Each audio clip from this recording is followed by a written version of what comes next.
에스라 2장 1절부터 우리 오늘 함께 살펴볼 텐데요. 오늘은 여러분들이 성경을 통독하시거나 또 묵상하시거나 할 때마다 가장 우리의 마음을 힘들게 하는, 우리의 눈을 아프게 하는 족보와 관련된 복음입니다. 과연 이 이름들에 무슨 의미가 있는가? 우리가 그런 의문을 품으면서 이제 성경을 볼 때가 참 많을 때, 저도 이번에 이제 이 말씀들을 연구하면서 준비하면서 하나님이 이렇게 성경 말씀으로 족보나 혹은 명단의 이름들을 열거하신 것 사이에 굉장히 아주 중요한 교훈들이 있고 또 하나님이 말씀하시고자 하는 것들이 참 많구나라는 것을 느꼈습니다. 그래서 오늘 좀 이 부분들을 우리가 잘 정리해서 또 우리의 삶에도 적용하는 그런 분들을 하나님께서 부어주셨으면 좋겠습니다. 특히나 오늘 강론은 굉장히 티스럽게 접근할 거예요.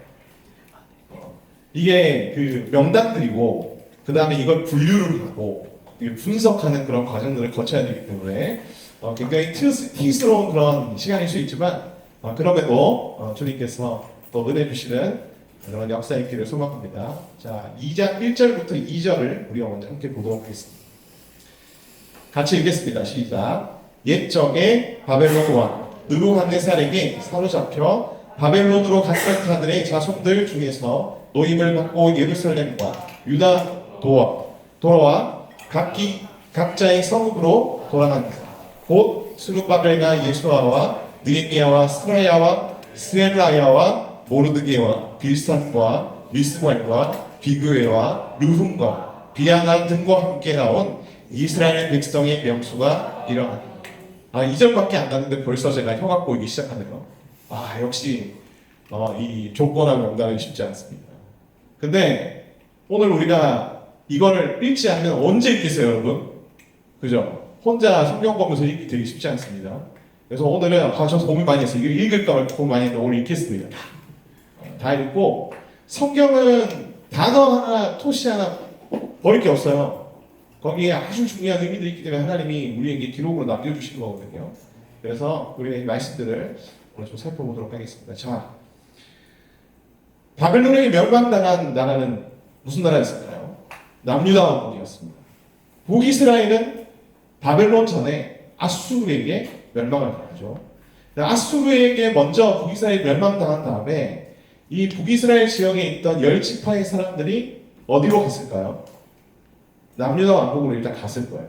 남유다 왕국은 유다 지파와 베냐민 지파가 중심이 된 왕국이었는데 이 북이스라엘이 멸망당하고 난 이후에는 나머지 10지파의 사람들도 남유다 왕국으로 내려왔기 때문에 남유다 왕국은 이제 12지파가 다 있는 그런 왕국이 되었습니다. 그래도 중심적인 지파는 두 지파였죠. 유다 지파와 그 다음에 베냐민 지파 두 지파였습니다. 바벨론으로 갔던 자들의 자손들 중에서라고 이제 기록하고 있는 이유가 바로 이제 남유다 백성들이 포로로 잡혀가서 다시 돌아왔기 때문에 바벨론으로 갔던 자들의 자손들 중에서라고 이제 얘기를 하고 있는 거죠. 이들이 예루살렘과 유다 도로 돌아와서 각 성읍에 흩어졌다라고 말씀하고 있습니다. 유다도는 이제 페르시아 제국의 행정 관할 구역이라고 생각하시면 돼요. 유대 지역을 이제 하나의 도로로서 그렇게 취급했던 것 같습니다. 그래서 1차 귀환자들이 돌아와서 예루살렘에만 다 들어갔던 게 아니고, 그죠? 유다에 있었던 남유다 왕국을 구성하고 있었던 각 성읍들로 다 흩어지게 되었다라고 그렇게 얘기하고 있어요. 이어서 이제 2절 말씀에 보면 돌아온 1차 귀환자들의 리더들의 명단들이 나옵니다. 스룹바벨부터 시작하여서 바하나까지 총 12명이 등장하는데요. 이 12명은 바로 1차 귀환자들의 리더들이었다라고 여러분들이 생각하시면 될 것 같아요. 왜 12명이 됐을까요? 여기에 대해서는 여러 가지 의미들이 있을 수 있지만 성경에서는 또 10이라는 숫자가 굉장히 의미적인 숫자이기도 하고 하나님이 이스라엘 공동체를 얘기할 때에는 구약에서는 12지파, 신약에서는 12사도를 의미하는 경우들이 굉장히 많습니다. 지금 바벨론에서 귀환해서 이제 새로운 이스라엘의 영적 공동체를 제거하는 이 시점에서 이 12명이 다시 언급됐다는 것은 그런 의미가 있겠죠. 하나님의 백성으로서 하나님의 나라를 이제 새롭게 구성할 자들, 이끌고 갈 사람들, 이제 그런 의미로 여러분들이 생각하시면 되는데, 이 회복된 공동체, 포로기에서 돌아와서 회복된 공동체는 지파를 중심으로 한 족보 공동체가 아니었습니다. 무엇을 중심으로 했냐면 순수한 신앙의 공동체로서 이제 회복이 시작이 되었다라는 것을 우리가 꼭 기억할 필요가 있습니다. 당연히 1차 귀환자들이 여러분 어떤 자리였죠? 자신의 모든 것들을 버리고 하나님의 약속을 신뢰하며 그 말씀에 철저하게 순종한 사람들이었기 때문에 이들이 귀환해서 구성한 이스라엘 공동체는 순수한 신앙 공동체였습니다. 하나님이 회복시키고자 하는 공동체의 모습이 무슨 모습일까요? 순수한 신앙 공동체의 모습을 하나님께서 이제 회복시키시기를 원하십니다. 그래서 우리의 공동체들이 다 이런 순수한 신앙 공동체들로 회복되기를 소망합니다. 아멘. 자, 드디어 2장 3절부터 무시무시한 명단들이 기록이 되어 있습니다.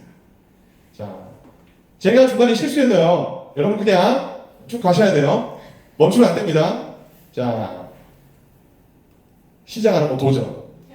자, 2장 3절부터 시작. 바로스 자손이 2170명이요 스바냐 자손이 372명이요 아라 자손이 775명이요 바한 모압 자손 곧 예수아와 요압 자손이 2812명이요 엘람 자손이 1254명이요 사투 자손이 945명이요 삭게 자손이 760명이요 바니 자손이 642명이고 브베 자손이 623명이고 아스가 자손이 1222명이요 아도니감 자손이 666명이요 비그베 자손이 2056명이요 아딘 자손이 454명이요 아델 자손 곧 히스기야 자손이 98명이요 베세 자손이 323명이요 요라 자손이 112명이요 하순 자손이 223명이요 깃발 자손이 95명이요 한 번도 들리지 않았습니다. 제가 요 명단을 표로 만들어봤어요. 글씨가 좀 작아서 안 보일 수는 있지만 한번 보시면 자, 총 몇 가문이 등장하죠? 자, 이 3절부터 19절은요 가문별로 지금 몇 명이 귀환한다를 기록하고 있습니다. 특별한 가문이라기보다는 일반 가문을 의미해요. 일반 가문. 그래서 이 일반 가문이 몇 가문이 귀환했느냐? 18가문이 귀환을 했습니다. 총 몇 명이 귀환했냐 하면 15,604명. 이 당시에 이 인원 개수는 성인 남자들을 위주로 개수를 했기 때문에 실제로는 한 네다섯 배 정도를 여러분들이 생각하시면 돼요. 여자들이나 어린아이들이나 노인들 같은 경우까지 다 포함되면 인원이 이제 훨씬 많아지겠죠. 자, 여러분 남유다 왕국의 가문들이 그래도 대가문이나 중가문이나 그래도 가문이라고 할 만한 가문들이 몇 가문이나 있었겠어요? 성경에 기록되어 있지는 않습니다. 근데 18가문보다는 훨씬 많지 않을까요? 그건 당연한 거죠. 당연한 거죠. 근데 오늘 귀환한 가문이 몇 가문밖에 없다? 18가문밖에 없다. 아쉽기는 하지만 그럼에도 하나님은 이 가문들을 어떻게 하셨죠? 기억하시고 기록시키셔서 호명하시고 영광스러운 가문이 되게 해주셨습니다. 아멘이시죠? 여러분, 나도 그렇지만 우리의 가문도 이러한 가문이 되었으면 좋겠다. 그런 생각이 참 많이 들어요. 그래서 제가 저희 아이들 위해서 기도하는 기도 제목들 중에 몇 가지가 이단에 빠지지 않게 해주시고, 그 다음에 무신론에 빠지지 않게 해주시고, 막 그런 기도 제목도 있습니다. 여러분들도 그런 가정을 꿈꿨으면 좋겠어요. 그런 가문을 꿈꾸셨으면 좋겠어요. 아멘이십니까? 아멘하는 자들에게만 주님의 놀라운 축복이 임하기를 소망합니다. 뒤늦게 아멘하신 분들에게도 놀라운 축복이 임하시기를 소망합니다. 자, 주님의 약속을 믿고 예언의 말씀에 순종한 자들이 18가문이었어요. 근데 굉장히 우리가 주목해서 봐야 될 부분이 뭔데, 이 18가문들 중에 1차 기한한 18가문 중에 별표 치는 가문들이죠. 표에 제가 표기를 해놨습니다. 이 별표 치는 가문들은 80년이 지난 뒤에 2차 귀환 때 귀환한 가문의 명단에 포함이 됐습니다. 11가문이 2차 귀환 때 귀환을 하게 되고요. 2차 귀환자의 일반 가문의 명단을 보면은 12가문이 등장하는데, 여기 이름이 없는 가문 하나는 사실 바합, 모합에 포함된 가문이기 때문에 2차 귀환에는 이 11가문이 그대로 귀환합니다 라고 여러분들이 생각하시면 돼요. 다른 사람들 귀환한 게 아니고 누가 귀환했다? 이 가문들 중에 11가문만이 귀환합니다. 80년의 시차를 두고 먼저 귀환한 자들에 의해서 남아있던 자기 가문의 사람들이 어떻게 되는 거죠? 귀환을 하는 거죠. 아멘이십니까? 여러분들이 가정 가운데 먼저 신앙을 가진 분들이 있을 수도 있어요. 혹은 우리가 다 가정이 같이 주님 앞에 나아갔었지만은 지금은 몇 가족들은 주님 앞에 나아가고 있지 않을 수도 있습니다. 그런데 여러분 소망하시길 바랍니다. 아멘? 1차 귀환에 동참하지 않았던 남아있던 가문들의 사람들까지도 1차 귀환에 동참했던 가문들이 2차 귀환 때 다 어떻게 됐다고요? 귀환했어요. 여러분 때문에 여러분들의 가정이 축복을 받고 주님 앞으로 한 사람도 빠짐없이 돌아오는 그런 축복을 하나님께서 놀랍게 부어주시리라 믿습니다. 아멘. 우리 이런 말씀들 속에서 그것을 소망으로 삼고 주님 앞에 계속해서 기도하면서 우리 가족들을 위해서 또 열심히 전도하는 그런 우리가 되기를 소망합니다. 아멘. 근데 우리가 지금 1차 기한과 2차 기한의 일반 가운데 명단들을 지금 비교해서 봤잖아요. 근데 잠깐 아까 서두에서 말씀드렸지만 1차 기한과 2차 기한 사이에는 몇 년의 시차가 있느냐? 80년의 시차가 있습니다. 80년. 그러니까 몇 세대 뒤에 이야기들이죠. 그렇죠? 그런데 이 80년의 시간은 결코 적지 않은 시간입니다. 그럼에도 불구하고 80년 후에 1차 기한했던 가문들이 다시 2차 기한을 통해서 예루살렘에 제거해서 동참합니다. 시대를 뛰어넘어서 하나님께서 무엇을 허락해 주십니까? 사명을 계승하게 해주시고 그 다음에 영성을 어떻게 해주시죠? 계승하게 해주시는 것을 보여주십니다. 우리 지금의 시대는 부흥의 불길이 많이 꺼진 시대입니다. 한창 우리 부흥의 불길이 이 한국 사회를 휩싸았던 적이 언제냐면 70년, 80년, 90년 이때 1970년, 80년, 90년 와 그때 상황을 제가 너무나 존경하는 옥하는 목사님이라는 분이 어떻게 표현했냐면 아무 데다가 십자가를 꽂으면 사람들이 몰려오던 시대입니다. 그렇게 얘기했어요. 진짜. 그러면서 너희들은 이제 어떡하느냐고 단숨을 좀 하셨습니다. 저희 이제 막 사역자가 된 사람들한테. 나 때는 아무 데나 십자가 꽂아도 막 사람들이 엄청나게 몰려올 텐데 너네는 이제 어떡하냐. 그렇게 표현하셨던 것이 기억이 신학생들처럼 그런 얘기를 하셨어요. 지금은 부흥의 불길이 많이 꺼져가고 있습니다. 우리 청년들을 보면은 교회에 청년들이 있는 교회가 많지가 않아요. 실제로. 대형교회를 다니는 분들은 다른 교회가 다닐 거라 생각하지만 아닙니다. 진짜. 그래서 우리가 아무런 생각들을 하기 쉽고 이제는 끝났다라고 생각하기 쉽지만 우리 주님의 역사는 시대를 뛰어넘어서 어떻게 한다고요? 사명을 계승시키고 영성을 계승시킨다. 믿습니까? 아멘? 우리 초대교회의 사도들과 우리 믿음의 조상들의 그 사명과 영성이 지금 여러분들에게 계승되기를 소망합니다. 아멘? 종교개혁 때에 그 진리를 사수하고 소망했던, 목숨 걸고 사수했고 소망했던 우리 믿음의 조상들의 사명과 그 다음에 영성이 우리에게 계승되기를 소망합니다. 아멘? 여러분들이기 때문에 이 땅에 하나님의 역사는 꺼지지 않을 것이고 이 땅의 부흥의 역사는 다시 더 뜨겁게 타오를 줄 믿습니다. 자, 21절부터 34절까지는요, 출신지별 귀환자 명단이 기록이 되어 있습니다.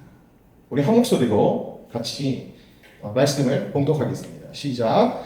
베들레헴 사람이 213명이고 느도바 사람이 56명이요 아나도 사람이 128명이요 아스와의 자손이 42명이요 기데아다림 그비라와 그에로 자손이 743명이요 라마와 베바 자손이 621명이요 믹마스 사람이 222명이요 베델과 아이 사람이 223명이요 느보 자손이 52명이요 막비스트 자손이 156명이요 다른 엘람 자손이 1254명이요 하림 자손이 320명이요 로드와 하딕과 오노 자손이 725명이요 여리고 자손이 345명이요 스나 자손이 3630명이었더라. 아멘. 자, 왜 가문별 명단과 출신지별 명단을 이렇게 구분해서 지금 성경에서 기록하고 있는가, 이 부분에 대해서 이제 여러 가지 견해들이 있습니다. 첫 번째 견해는 족보를 통해서 자신들의 계보를 입증하지 못한 자들을 출신지별로 이렇게 지금 나열한 것이다 라고 이제 하는 견해가 있는데, 근데 우리가 다음 시간에 살펴보겠지만 59절, 60절에 보면은 출신지 계보 족보가 없는 사람들에 대한 명단이 따로 등장을 하거든요. 그래서 이 견해는 사실 그렇게 많이 지지받는 견해는 아닙니다. 다음 견해와 다음 견해가 제일 많이 지지를 받는데요. 자, 다음 견해는 땅을 받을 것이 없는 자. 이런 자들이 바로 출신지별로 분류가 됐을 것이다. 세 번째 견해는 가문의 대부분 사람들이 바빌론에 남았지만 돌아온 사람은 극소수여서 이 극소수의 사람들을 지역별로 모았거나 아니면은 가문이라고 부르기에는 좀 그냥 서민층에 해당되는 그런 사람들을 이제 지역별로 모았을 것이다. 이 서민층에 해당되는 사람은 기업을 유혹으로 받을 것이 없을 수 있기 때문에, 없는 사람들이 많았기 때문에 2번 견해와 3번 견해가 좀 괴를 같이 하는 견해다라고 보고 많은 학자들도 여기 동의를 합니다. 뭐 어떤 견해가 맞든 상관없이 일반 가문, 앞서 우리가 생각해봤던 일반 가문들보다는, 그죠? 이름이 호명되지 않은 지역별로 묶여진 사람들이니까 이런 사람들은 훨씬 유력한 집안의 어떤 사람들이라고 보기에는 좀 그럴 수도 있겠다라는 생각이 들고, 그 다음에 세력도, 그죠? 정착하는 데 있어서도 굉장히 어려움을 겪을 수 있는 그런 일반 백성들이었다라고 보기가 타당합니다. 가문들은 자신의 가문들 사람들끼리 힘을 합치면 어떻게 돼요? 세력이 형성되고, 그죠? 뭔가 힘이 생기잖아요. 근데 여기 있는 사람들은 그럴 수가 없었어요. 그럼에도 불구하고 이들이 귀환에 동참한 것은 하나님의 인재의 상징이자 현장이었던 성전을 재건하고자 하는 그 마음과 그 앞에 나아가고자 하는 마음이 너무 컸기 때문에. 그 마음은 무슨 마음이었을까요? 하나님을 사모하는 마음이 너무 컸기 때문에. 하나님을 사랑하는 마음이 너무 컸기 때문에. 내가 비록 거기에 가서 세력도 없고 유혹으로 이을 것도 별로 없을 수 있겠지만 그럼에도 불구하고 내가 함께 예루살렘의 성전을 재건하고 하나님의 임재의 그 성전 앞에 나아가며 주님과 함께 하고 싶은 것. 이 사람들은 훨씬 더 하나님을 사모하고 사랑하는 마음으로 귀환하기로 결정했던 사람들입니다. 여기서 이제 우리에게 적용해 볼 것이 있어요. 여러분, 선택과 결정을 할 때 주로 무엇으로 선택과 결정을 많이 하죠? 나의 유익을 기준으로 우리가 선택과 결정을 하는 경우들이 굉장히 많습니다. 현실적으로 무엇이 더 유익한가를 가지고 우리가 선택과 결정을 할 때가 참 많아요. 근데 이 출신지별 귀한 자들은 자신의 유익을 생각할 수가 없었습니다. 이들은 오직 무엇으로 결정하고 선택한 거죠? 하나님을 사모하는 마음으로 돌아가기로 결정하고 선택한 자들이에요. 우리도 많은 선택과 결정들을 합니다. 그 선택과 결정의 판단 기준이 현실적인 유익함보다 주님을 사모하는 것이 판단 기준이 되기를 소망합니다. 아멘. 주님을 사모하는 것이 판단의 기준이 된다는 것은 무엇을 의미할까요? 내가 이 결정과 선택을 함으로써 주님과 더 가까워지고 주님과 더 인격적인 관계를 더 세울 수 있다면 그것을 여러분들이 선택하시란 말이에요. 나아가서 주님을 사모함으로 선택과 결정을 하는 것은 주님을 사모하기 때문에 주님이 기뻐하는 것을 또한 어떻게 하겠습니까? 소망하고 바라게 되겠죠. 주님이 내가 어떻게 하기를 바라실까? 내가 어떻게 하면 주님이 더 기뻐하실까를 여러분들이 판단의 기준으로 삼고 선택하고 결정하시라는 얘기입니다. 오늘 우리가 함께 기도하면서 우리의 선택과 결정의 문제들을 놓고 기도할 때에 하나님께서 역사해 주셔서 주님을 사모함으로 오늘 선택하고 결정하는 그런 기도의 시간이 되기를 소망합니다. 아멘. 자, 다음은 제사장 명단이 기록되어 있습니다. 다 같이 읽겠습니다. 시작. 제사장들은 예수아의 집 여다야의 자손이 973명이요 임멜 자손이 1052명이요 바스훌 자손이 1247명이요 하림 자손이 1007명이었더라. 1017명이었더라. 아멘. 자, 이 제사장 그룹의 귀한 자들을 분석해 보면 총 몇 가문이 귀하느냐 하면은 4가문이 귀한합니다. 그리고 귀한 자 수는 4289명. 전체가 한 5,000명 정도로 기록되어 있거든요. 정확한 숫자는 제가 나중에 그 본문이 나오면 말씀드릴 텐데 1차 귀한 자 수의 총 10%가 제사장들이었다는 거예요. 제사장. 근데 남유다 왕국의 원래 제사장 가문은 몇 가문이었는 줄 아세요? 역대상 24장 4절에 보면은 남유다 왕국의 가장 이제 남유다 왕국이 융성했을 시기에 다윗 왕 시대죠. 이 다윗 왕 시대에 이 제사장 가문이 24가문이었습니다. 24가문. 지금 돌아온 가문은 몇 가문? 4가문밖에 없어요. 4가문밖에 없어요. 그러니까 귀한 자들의 수 중에 10%를 차지할 정도로 제사장들이 굉장히 많이 돌아왔다는 것 한 가지. 그러나 한편으로는 더 많이 돌아왔을 법도 한데 4가문밖에 돌아오지 않았다는 거 한 가지. 이것이 오늘 우리에게 주는 굉장한 큰 교훈이 있습니다. 자, 첫 번째. 예배를 위해 성전에서 섬기는 제사장들이 예루살렘의 귀향과 성전 재건에 가장 높은 참여도를 보였다. 여러분, 이게 무엇을 의미할까요? 우리가 하나님이 회복시키시고 부흥시키시는 공동체의 일원이 되려면 제사장과 같이 돼야 돼. 귀한 제사장과 같이 되는 것이 되게 중요한데 이 제사장들은 어떤 자들이었죠? 할 수 있는 한 예배의 자리로 나아가고 할 수 있는 한 교회 생활과 섬김을 감당하는 자들이었습니다. 그게 자신의 업이자 자신의 존재의 목적이었거든요. 제사장들은. 그러니까 우리는 제사장은 아니지만 그죠? 다 우리의 할 일이 있고 직장들이 있긴 하지만 그럼에도 불구하고 우리가 제사장처럼 그죠? 그렇게 이 땅 가운데 서 있을 때에 하나님이 부흥시키시면 우리가 어떻게 되는 거죠? 그 부흥에 동참하게 된다는 거예요. 그러려면 제사장들처럼 할 수 있는 한 예배의 자리로 나아가며 할 수 있는 한 교회 생활과 섬김을 감당하는 것이 시대를 뛰어넘어 사명 계승과 영적 계승에 있어서 굉장히 중요하다는 겁니다. 여기 계신 분들은 제가 볼 때는 네 가문에 이미 포함. 화요일 저녁에 이렇게 나오는 사람들은 합격. 근데 실제로 나가보면 주일 성수 힘들어하는 청년들이 굉장히 많습니다. 굉장히 많아요. 제가 볼 때는 이 주일 성수부터 우리 청년들이 훈련되고 이 사수를 하기 시작해야 이 네 제사장 가문에 포함될 수 있는 자들이 될 수 있을 것 같아요. 여러분 주위에 지금 하나님을 떠난 사람들이 있으면 일단 뭐부터 해야 되죠? 주일 성수부터, 주일날 교회부터 데리고 와야 돼. 주일날 교회부터. 물론 사람의 힘으로 쉽지는 않지만 하나님께 기도하면서 여러분들이 그렇게 좀 나아가길 소망합니다. 제가 이제 요즘은 이렇게 결혼한 커플들을 많이 만나거든요. 또 많이 교제하고. 목사님 남편이 교회는 나가는데요. 예배는 안 드려요.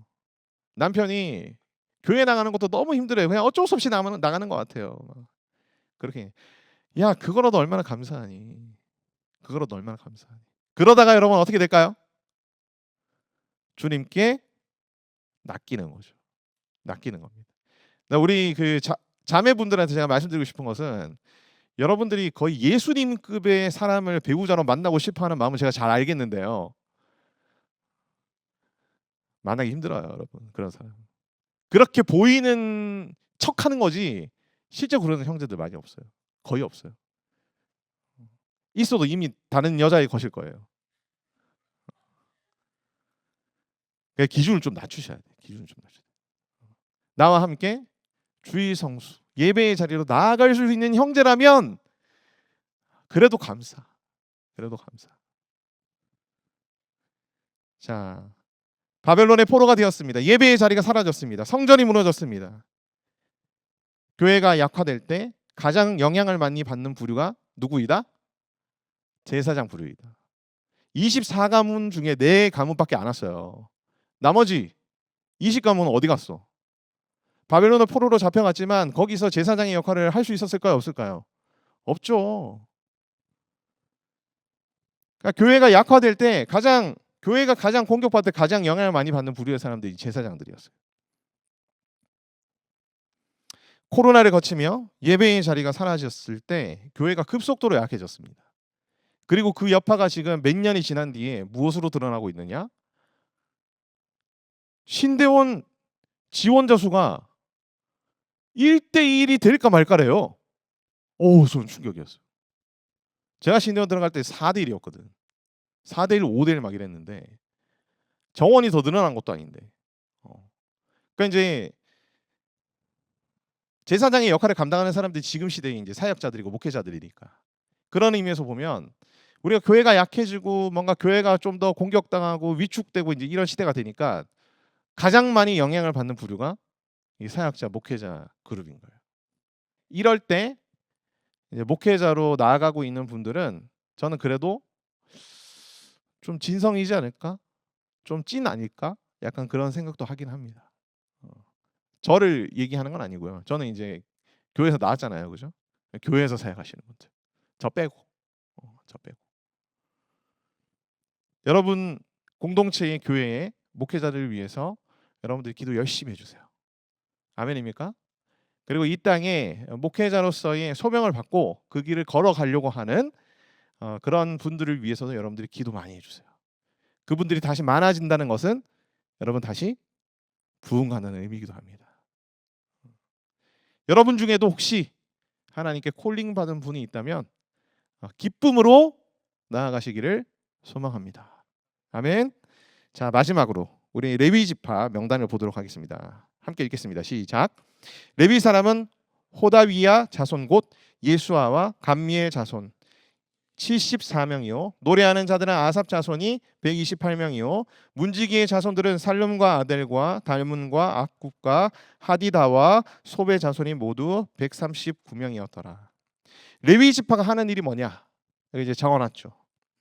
제사장을 도와 예배를 섬기는 일, 찬양 사역, 성막을 해체하고 운반하고 조립하고 성전 기물 기구를 보관하고 관리하는 것, 성전 문지기 및 경비, 성경과 율법을 가르치는 일, 사법적인 역할, 보건과 위생을 담당하는 것. 공동체가 영적인 공동체로서 서 있을 수 있기 위해서 그죠? 필수적으로 사역하시는 인력들, 레위인들이 감당했습니다. 레위인들. 오늘날의 뭐 직분자들이라든지 뭐 리더십들이라든지 그 다음에 여러 사역팀에서 섬기는 분들 다 포함이 되겠죠. 이런 분들이 레위인에 포함되는 거예요. 성전 재건과 공동체, 영적 공동체 빌드업에 있어서 너무너무나 필요하지만 이 바벨론 포로기 시대에 가장 부족했던 사람들이 누구냐면은 누구였냐? 레위인들이었습니다. 레위인을 보시면 세 그룹밖에 없어요. 세 그룹. 그죠? 노래하는 자들, 문지기의 자손들. 세 그룹밖에 없습니다. 총 몇 명? 341명밖에 없어요. 제사장 막 4,900명 비하면은 너무너무 적은 수죠. 그죠? 다윗 당 시대에 레위인들이 몇 명 있었느냐는 성경에 보고가 있습니다. 다윗 당 때는 38,000명 있었어요. 38,000명. 와, 엄청나게 비교되는 수죠. 에스라 2차 기한 때도요. 출발 시작 됐는데 레위인이 한 명도 없어. 그래가지고 에스라가 출발 시간을 늦춥니다. 일부러. 그리고 막 여기저기 보내가지고 사람들을 레위인들이 필요해. 같이 가자 이러면서 출발 시간을 늦춰가지고 겨우 레위인들을 모았는데 몇 명 모은 줄 아세요? 38명. 2차 기한 때. 레위인들이 너무너무 부족한 시대였어요. 왜 이렇게 레위인 참여 귀환자들이 없었을까? 레위인들은 귀환에도 차지할 유산이 없었습니다. 레위 지파는 하나님만을 기업으로 삼은 축복된 지파였기 때문에 땅을 기업으로 받지 않았어요. 대신에 이스라엘 전역 48개로 흩어져서 살았고 하나님께 드려질 11조나 재물의 일부를 공급받아서 생기를 유지한 사람들이었습니다. 같은 레위 지파지만은 제사장들은 사회적으로 지위나 명예가 매우 높았죠. 그러나 레위인들은 그렇지는 못했어요. 고대 때부터 있었던 종교적 열정 페이를 받았던 사람들이 레위인이었습니다. 내가 이런 취급받으면서 자막을 넘겨야 돼? 내가 이런 소리 들으면서 찬양팀 해야 돼? 아무도 봐주지 않는데 내가 행정팀 해야 돼? 막 이제 그런 주볼 왜 나눠줘 내가 막 그럴 수 있는 거죠. 포로 신분이었지만 바벨론에서 정착하고 재산도 가지고 있는 레위인들 입장에서는 돌아갈 이유가 없는 거예요. 돌아갈 이유가. 그러니까 귀환자 수에서 레위인들의 퍼센트가 극도로 낮았습니다. 극도로. 오늘날도 비슷한 상황입니다. 오늘날 교회에서도 레위인과 같은 역할을 감당하는 사람들은 필수적으로 많이 필요하지만 늘 부족해요. 늘 부족해요. 찬양팀원, 영상팀원, 엔지니어, 행정팀원, 소그룹 모임 리더들, 셀장, 목장들. 인스파이어도 부족합니다. 엔지니어도 지금 구하고 있고 막. 자막도 구하고 있고. 안 구해져. 안 구해져. 사람이 준다 그래도 안 구해져. 근데 아무런 대가 없이 이렇게 역할을 감당하는 사람들이 얼마나 귀할까요? 그렇죠? 정말 귀한 자들입니다. 그걸 교회와 담당 목사님들이 좀 알아줬으면 좋겠다라는 마음이 좀 많이 들어요. 진짜로 많이 들어요. 한편으로는 현실적 이익이 되는 건 하나도 없어도 하나님 나라를 위해서 늘 필요한 곳에 가서 섬겼던 이 귀한 레위인들, 이 레위인들이 오늘날 우리가 되었으면 좋겠습니다. 그리고 이들이 많아졌으면 좋겠어요. 그런 은혜를 하나님께서 우리에게 허락해 주시기를 소망합니다. 영적 공동체를 위해 필요한 자들을 세워 주시옵소서. 아무 유익이 없음에도 귀한 레위인과 같이 주님을 섬기는 자 되게 하여 주시옵소서. 시대를 뛰어넘어 이 세대 가운데에 성령께서 역사해 주셔서 우리 믿음의 조상들의 사명을 계승하고 영성을 세워나가게 하여 주시옵소서. 하나님을 사모하는 마음 부어주셔서 항상 주님을 생각하고 주님이 기뻐하는 것을 바라는 예배자 되게 하여 주시옵소서. 나의 만족과 나의 유익을 위해 선택하고 결정하는 그런 우리가 되게 하여 주시옵소서.